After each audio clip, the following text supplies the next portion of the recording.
Danke bafethu, so siyibonile iMamelodi Sundowns ishaya history laphana ku-FIFA Club World Cup, but bakhona abadlali abafike ngifuna ukuba celebrate laphana kuMamelodi Sundowns abenze kahle kakhulu. Simbonile uReynas striker seMamelodi Sundowns ashaya igoli lokuqala for ama-African teams laphana ku-biggest club competition in the world yabo. After igame ke ucommentile-ke ucoach weMamelodi Sundowns Miguel Cardoso amenshina-ke ukudlala kwaThemba Zwane yabo. Uthi-ke namhlanje bokuyi-opportunity right kakhulu for uThemba Zwane ukuthi adlale, uthi azange aba nama-problems ukuthi amfake uThemba Zwane.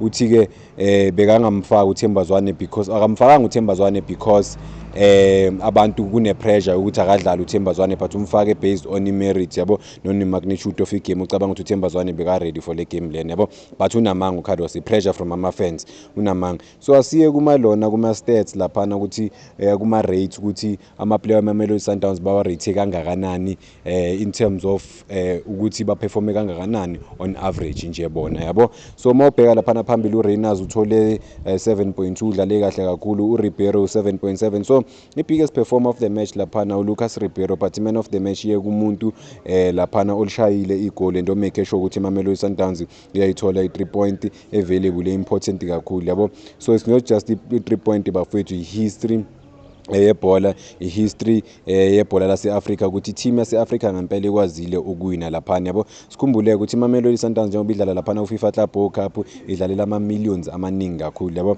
Ukuqualify ku-FIFA Club World Cup beyithola noma beyi-guaranteed ukuthi izothola 174 million, but-ke since iwinile nje igame eyodwa ithole 36 million rands ngokuwina leya game le yabona, ngokuthola i-3 points. So overall iMamelodi Sundowns already kusho ukuthi ku-FIFA Club World Cup izoba na over 210 million rands yabo.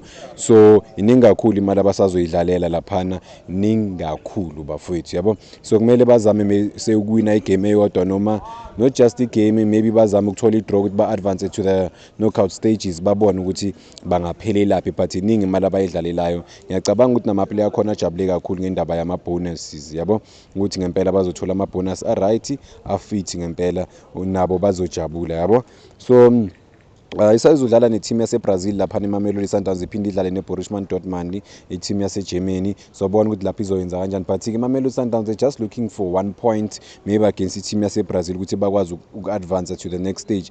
Igame ezoba difficult kakhulu for bona igame against i-Dortmund. I-Dortmund siyaduza ukuthi i-team yase-Germany ene-experience kakhulu ku-international football, nanokuthi-ke idlala nje abo-Champions League, idlala against abo-Bayern Munich, idlala against ama-best teams in the world yabo.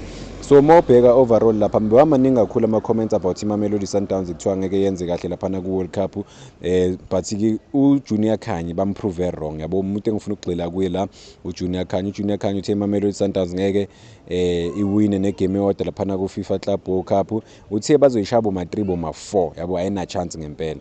But-ke besingazi ukuthi maybe naye bekangazi ukuthi iMamelodi Sundowns izodlala ne-team engekho that strong, but-ke maybe strong i-team yabantu, just ukuthi iMamelodi Sundowns they are well equipped, well prepared for the game. Futhi-ke they played the big boys, njengoba sibonile ukuthi uThemba Zwane udlalile kuleya match leya, futhi udlale kahle kakhulu yabo. Lucas Ribeiro stand out performer bafethu yabo. So overall nje iMamelodi Sundowns baperforme kahle. uLunga, yes ngathi uLunga uperforme kahle kunabo bonke in terms of lezi zinto zama-stats, but i-first half azange abe ne-first half enhle, but uziredimile like first second half waziprova ngempela ukuthi uyadeserve ukudlala. But yeah, i-first half bekatatazela kakhulu, but second half yeah. But-ke i-team le yase-North Korea, yase-South Korea, I mean they didn't offer much in terms of like uku-attacker, but iMamelodi Sundowns second half ize ibe defensive yabo. uCardoso ubatshela ukuthi badefende, bazama ukudefenda le 1-0, which is good, but manje uzodefenda 45 minutes uzokwenza amaphutha mfethu. If like they keep coming at you bazowashaya, bazogcina balithola i-chance because bekusele kancane ukuthi bakore. Bawatholile ama-opportunities ukuthi bakore, but-ke abakwazanga ukukora abafana base-Asia yabo. Again, congratulations to iMamelodi Sundowns. Sobona ukuthi but-ke sobona ukuthi izokwenza kanjani kuna next 2 games lezo idlala yabo. Kumele ithole i-point ngoba mayengayiluza lama game oyi2 izinto zizobheda ngempela, but-ke let's wait and see sibone ukuthi lama game azayo iMamelodi Sundowns izodlala kanjani. Danko bafethu.